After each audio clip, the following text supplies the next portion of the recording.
ಎಷ್ಟು ಕೇಸ್ ಹಾಕ್ಸ್ಕೊಂಡಿದ್ರಿ ಇಲ್ಲಿ ತನಕ? 27 ಕೇಸ್ಗಳು. ಈಗ ನಿನ್ನೆದು 26 + 27 ಕೇಸ್ಗಳಿದೆ.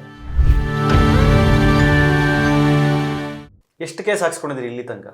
27 ಕೇಸ್ಗಳು. ಈಗ ನಿನ್ನೆದು 26 + 27 ಕೇಸ್ಗಳಿದೆ. 11 ಬಹಳ ದೊಡ್ಡ ಕೇಸ್ಗಳು. ಗೊತ್ತಿಲ್ಲ, ನಾನು ಇವತ್ತು ಕೀರ್ತಿಯವರೇ ನಿಮ್ಮ ಜೊತೆ ಕುಂತ್ಕೊಂಡು ಈಗ ಮಾತಾಡ್ತಿದ್ದೀನಿ. ನನಗೆ ಒಂದು ಶಕ್ತಿ ಇದೆ, ಜನ ಕೊಟ್ಟಿದ್ದಾರೆ. ಇವತ್ತು ಪುನೀತ್ ಕೆರೆಯಲ್ಲಿ ಇಲ್ಲಿ ಬಂದು ಕೂತ್ಕೊಂಡಿದ್ದಾನೆ ಅಂತಂದರೆ ನಾನು ಏನೂ ಅಲ್ಲ, ಸಾಮಾನ್ಯ ಒಬ್ಬ ಚಾಲಕ. ನಿಮಗೆ ಗೊತ್ತಿರಲಿ, ನಾನು ಮಸೀದಿಗಳ ಕಂಡ ಕೈ ಮುಕ್ಕೊಂಡು ಹೋಗ್ತಿದ್ದವನು, ಚರ್ಚ್ಗಳ ಕಂಡ ಕೈ ಮುಕ್ಕೊಂಡು ಹೋಗ್ತಿದ್ದವನು. ಒಬ್ಬ ಹಿಂದೂ ಹೋರಾಟಗಾರರನ್ನು ಹುಟ್ಟಿಸುವ ಶಕ್ತಿ ಯಾರಿಗಿದೆ ಅಂತ ಅಂದರೆ ಹಿಂದೂ ವಿರೋಧಿಗಳಿಗೇನೆ. ಯಾವಾಗ ಅವ್ರ ವಿರೋಧ ಹೆಚ್ಚಾಗುತ್ತೋ ಇಲ್ಲಿ ತನ್ನಿಂದ ತಾನೇ ಹುಟ್ಕೊಡುತ್ತೆ.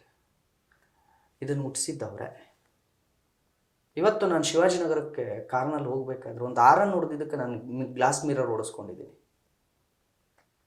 ಸಾಲೆ ಅಂತ ಹೇಳಿ ಗ್ಲಾಸ್ ಮಿರರ್ ಹೊಡೆದಿದ್ದಾರೆ. ನಾನು ಏನೂ ಅಲ್ಲ, ಮಸೀದಿ ಕೈ ಮುಗಿತಿದ್ದಂಥ ಒಬ್ಬ ಹಿಂದೂ.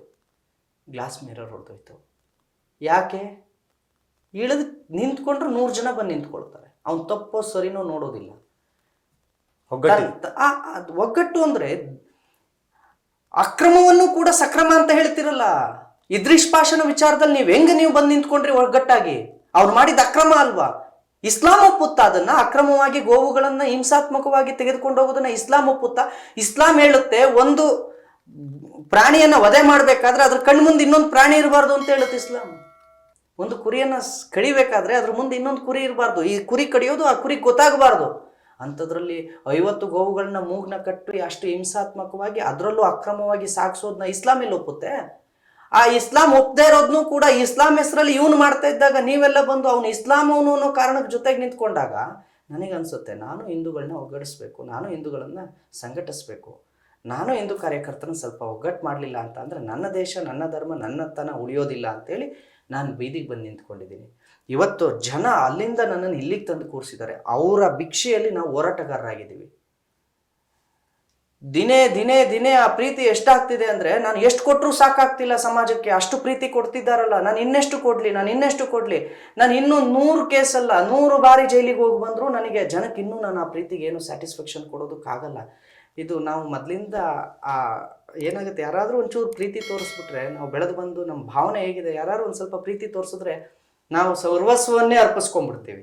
ಅಂಥದ್ರಲ್ಲಿ ಇಷ್ಟು ಪ್ರೀತಿ ಕೊಟ್ಟಿದ್ದಾರೆ. ಅಣ್ಣ ಅಂತಾರೆ, ಪ್ರೀತಿಸ್ತಾರೆ, ಯಾರೋ ಬಟ್ಟೆ ತಂದು ಕೊಡ್ತಾರೆ, ಯಾರೋ ಊಟ ತಂದು ಕೊಡ್ತಾರೆ, ಅಳ್ತಾರೆ, ಜೈಲಿಗೆ ಹೋದಾಗ ಅಳ್ತಾರೆ, ವಾಟ್ಸಪ್ ಮೆಸೇಜ್ಗಳು ಕಳಿಸಿರ್ತಾರೆ. ಯಾವುದೋ ಅಕ್ಕ ಫೋನ್ ಮಾಡುತ್ತೆ, ನಾನು ಮನೆ ಕೆಲಸ ಮಾಡ್ತಾ ಇದ್ದೀನಿ ಅಂತ 100 ರೂಪಾಯಿ ಹಾಕ್ತಾರೆ. ಈ 100 ರೂಪಾಯಿ ನೀನು ಇಟ್ಕೊ, ನನ್ನ ತಮ್ಮ ಅಲ್ವದ್ರೆ ಕೊಡ್ತಿರ್ಲಿ. ಈ ಪ್ರೀತಿನ ನಾನು ಹೇಗೆ ಕೊಡಬಹುದು ಅಂದರೆ ನನ್ನನ್ನು ನಾನು ಸಂಪೂರ್ಣವಾಗಿ ಅರ್ಪಿಸ್ಕೊಂಡಾಗ ಮಾತ್ರ. ನಾನು ಆ ಅರ್ಪಣೆಗೆ ಸಿದ್ಧರಾಗಿದ್ದೀವಿ. ನಾನು ಈಗಲ್ಲ, ಈಗ ನಾನು ಏನು ಹೇಳ್ತಾ ಇದ್ದೀನಿ, ಈಗ ಕೂತ್ಕೊಂಡು ಮಾತಾಡ್ತಿದ್ದೀನಲ್ಲ, ಈ ಎಲ್ಲ ಕೇಸುಗಳು ನನಗೆ ಇನ್ನೊಂದು 20 ವರ್ಷದಲ್ಲಿ ಹೊಡೆತ ಕೊಡೋದಕ್ಕೆ ಶುರು ಮಾಡ್ತವೆ ಅಲ್ಲ. ಇನ್ನು 15-20 ವರ್ಷದಲ್ಲಿ ಈ ಕೇಸ್ಗಳೆಲ್ಲ ನನಗೆ ಹೇಗೆ ಬರ್ತವೆ ಅನ್ನೋದು ನನಗೆ ಗೊತ್ತಿದೆ. ಆ ಕಷ್ಟ ಏನಾಗುತ್ತೆ ಮುಂದೆ ಎಲ್ಲ ವಿಚಾರಣೆ ಹಂತಕ್ಕೆ ಬಂದು ವಿಚಾರಣೆ ಅಂತ್ಯಕ್ಕೆ ಬರೋದ್ರೊಳಗೆ ನನ್ನ ಪರಿಸ್ಥಿತಿ ಏನು ಅನ್ನೋದು ನನಗೆ ಗೊತ್ತಿರುತ್ತೆ. ಇವತ್ತೇನೋ ಉರುಪು ಬೇಲ್ ತೊಗೊತೀವಿ, ಹೊರಗಡೆ ಬರ್ತೀವಿ. ತುಂಬ ಜನ ಹೇಳ್ತಾರೆ ನಿನಗಿದು ಗೊತ್ತಾಗ್ತದೆ, ನನಗೆ ಗೊತ್ತಿದೆ. ಆದರೆ ಈ ಪ್ರೀತಿ ಮುಂದೆ ಆ ಕಷ್ಟ ಏನೂ ಅಲ್ಲ. ಅದನ್ನು ನಾನು ತೊಗೊಳೋದಕ್ಕೆ ರೆಡಿ ಇದ್ದೀನಿ. ಬಟ್ ಮೊಂಡು ಧೈರ್ಯ ಅಲ್ವಾ ಅದು?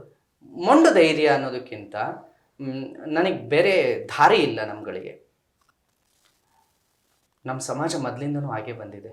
ಇದು ಈ ಭೂಮಿಯಲ್ಲಿ ಹುಟ್ಟಿದ ಪ್ರತಿಯೊಬ್ಬನಿಗೂ ಕೂಡ ಆ ರಕ್ತದಲ್ಲೇ ಬಂದಿದೆ. ಅದು ಯಾರಾದರೂ ಒಂದು ತೊಟ್ಟು ನೀರು ಕೊಟ್ಟರೆ ಅವನಿಗೆ ನಾವು ಸರ್ವಸ್ವವನ್ನು ಅರ್ಪಿಸ್ತೀವಿ. ಸಮಾಜ ಇಷ್ಟೆಲ್ಲ ಕೊಟ್ಟಿದೆ, ಏನೇ ಬರಲಿ, ಅದು ಎಷ್ಟೇ ಆಗಲಿ, ಅದು ಎಷ್ಟೇ ಕಷ್ಟವಾಗಲಿ, ನಾನು ಸಮಾಜದ ಜೊತೆ ನಿಲ್ತೇನೆ. ಅವರ ವಿಶ್ವಾಸವನ್ನು ಕೊನೆಯವರೆಗೂ ಉಳಿಸ್ಕೊಳ್ತೀವಿ. ನನಗೆ ಏನಾದರೂ ತೊಂದರೆ ಇಲ್ಲ, ಅವರ ನಂಬಿಕೆಗೆ ಸಣ್ಣ ತೊಂದರೆನೂ ಆಗಬಾರ್ದು. ಅವರ ನಂಬಿಕೆಗೆ ಕೊಂಚ ತೊಂದರೆನೂ ಆಗಬಾರ್ದು. ಅವರು ಯಾವತ್ತೂ ತಲೆ ತಗ್ಗಿಸಬಾರ್ದು. ನನ್ನನ್ನು ನಂಬಿರೋ ಹಿಂದೂ ಕಾರ್ಯಕರ್ತರು ತಲೆ ತಗ್ಗಿಸಬಾರ್ದು. ನಾನು ಒಂದು ವಿಚಾರವನ್ನು ಹೇಳ್ತೀನಿ, ಅನೇಕ ಇದರಲ್ಲಿ ನನಗೆ ಯಾವ ಒಂದು ಹ್ಯಾಬಿಟ್ ಕೂಡ ಇರಲಿಲ್ಲ. ಇವನ್ ಒಂದು ಕಾಫಿ ಟೀ ಕೂಡ ಕುಡಿತಿರಲಿಲ್ಲ ನಾನು. ಅಷ್ಟು ಇದನ್ನು ಡ್ರೈವಿಂಗ್ ಫೀಲ್ಡ್ ಬಂದ ಮೇಲೆ ಈ ಸ್ಮೋಕಿಂಗ್ ಅನ್ನೋದು ಒಂಚೂರು ಬಂದಿತ್ತು. ಯಾವಾಗ ನಾನು ಹೋರಾಟಕ್ಕೆ ಬಂದನೋ, ಸೆಕೆಂಡ್ ಥಾಟ್ನು ಯೋಚನೆ ಮಾಡದೆ ಬಿಟ್ಟು ಬಂದಿದ್ದೀವಿ. ಹ್ಮ್ ಪರ್ಸ್ನಲ್ ಲೈಫನ್ನು ಯಾಕೆ ತ್ಯಾಗ ಮಾಡ್ತೀವಿ ಅಂದರೆ ಅವ್ರ ನಂಬಿಕೆ. ಹ್ಮ್ ಯಾರು ಬೆಟ್ ಮಾಡಿ ನಿನ್ನ ಹೋರಾಟಗಾರ, ನೀನು ಹಿಂದೂ ಹೋರಾಟಗಾರ ಅಂತೀಯ ನೋಡಿ ಇವನು ಹಿಂಗೆ ಅಂತ ತೋರಿಸ್ಬಾರ್ದು. ಬೆಟ್ಟು ಪ್ರತಿ ಒಂದರಲ್ಲೂ ಹಂಗೆ ತೊಡ್ಕೊಂಡು ಬಂದಿದ್ದೀವಿ. ಹಂಗಾಗಿ ಎಲ್ಲವನ್ನೂ ಬಿಟ್ಟ ಮೇಲೆ ಈ ಕಷ್ಟ ಏನೂ ಅಲ್ಲ ನಮಗೆ. ಈ ಕೇಸು ಜೈಲು ಕಷ್ಟ ಯಾವುದೂ ಅಲ್ಲ. ಪ್ರೀತಿಯಿಂದ ಅನುಭವಿಸ್ತೀವಿ, ಪ್ರೀತಿಯಿಂದ ಹೋಗ್ತೀವಿ. ನಾನು ಮದುವೆ ಆಗಿದ್ದೆ ಅಂದ್ಕೊಳ್ಳಿ, ಹೆಂಡ್ತಿ ಬಂದಿದ್ರು ಅಂದ್ಕೊಳ್ಳಿ, ಅಲ್ಲೇನೋ ಒಂದು ಕಷ್ಟ ಆಗಿದ್ದಿದ್ರೆ, ಮಗುನ ಶಾಲೆಗೆ ಸೇರ್ಸೋಕ್ಕಾಗಲಿಲ್ಲ ಅಂದಿದ್ರೆ, ಮಗುಗೇನೋ ಅಂಗವಿಕಲವಾಗಿ ಹುಟ್ಟಿದ್ದಿದ್ರೆ, ಇಡೀ ಲೈಫ್ ನಾನು ಅಲ್ಲಿ ಸಫರ್ ಪಡ್ತಿರ್ಲಿಲ್ವ? ನಿಜ. ಅಲ್ಲಿ ತೊಂದರೆ ಅದೇನು ಬೇಡ ಅಂತ ಎಲ್ಲ ಬಿಟ್ಟು ಬಂದಿದ್ದೀರಿ. ಅದೇ ತೊಂದರೆ. ಸಂಸಾರಿ ಅದನಿಗೆ ತೊಂದರೆ ಬರಲ್ವಾ? ಬರುತ್ತೆ. ಎಷ್ಟೋ ಕೋಟಿ ನಾನು ಜೈಲಿಗೆ ಹೋಗಿ ಬಂದಾಗ ಪ್ರತಿ ಬಾರಿ ನೋಡ್ತೀನಿ, PSI ಹಗರಣದಲ್ಲಿ ದೊಡ್ಡ ದೊಡ್ಡ ವ್ಯಕ್ತಿಗಳು ಹಣ ಮಾಡಿ ಯಾವುದು ಬೇಡ ನಿಶ್ಚಿಂತೆಯಾಗಿ ನಾವು ಮಾತ್ರ ಚೆನ್ನಾಗಿರೋಣ ಅನ್ಕೊಂಡವ್ರು ಎಷ್ಟೋ ಜನ ಸಾಲಾಗಿ ನಿಂತಿರ್ತಾರೆ ಜೈಲಲ್ಲಿ. ಅವ್ರನ್ನೆಲ್ಲ ನೋಡಿ ನನಗೆ ನಗು ಬರುತ್ತೆ. ಸಂಸಾರ ಕಟ್ಕೊಂಡು ಚೆನ್ನಾಗಿ ಎಂಜಾಯ್ ಮಾಡ್ಕೊಂಡು ಸಮಾಜದ ಚಿಂತನೆನೇ ಬೇಡ, ಧರ್ಮ ಇದು ಭಾಷೆ ಯಾವುದು ಬೇಡ, ನಾವು ಆಯ್ತು, ನಮ್ಮ ಸಂಸಾರ ಆಯ್ತು ಹಂಗಿರ್ಬೇಕು ಅನ್ಕೊಂಡವ್ರು ಎಲ್ಲರೂ ಜೈಲಲ್ಲಿದ್ದಾರೆ. ಅವರಿಗೆ ತೃಪ್ತಿ ಇಲ್ಲ, ನೆಮ್ಮದಿ ಇಲ್ಲ. ನನಗೆ ನೆಮ್ಮದಿ ಇದೆ, ನನಗೆ ನೆಮ್ಮದಿ ಇದೆ, ಹಂಗಾಗಿ ನಾನಿದ್ದೀನಿ. Beat plus Karnataka.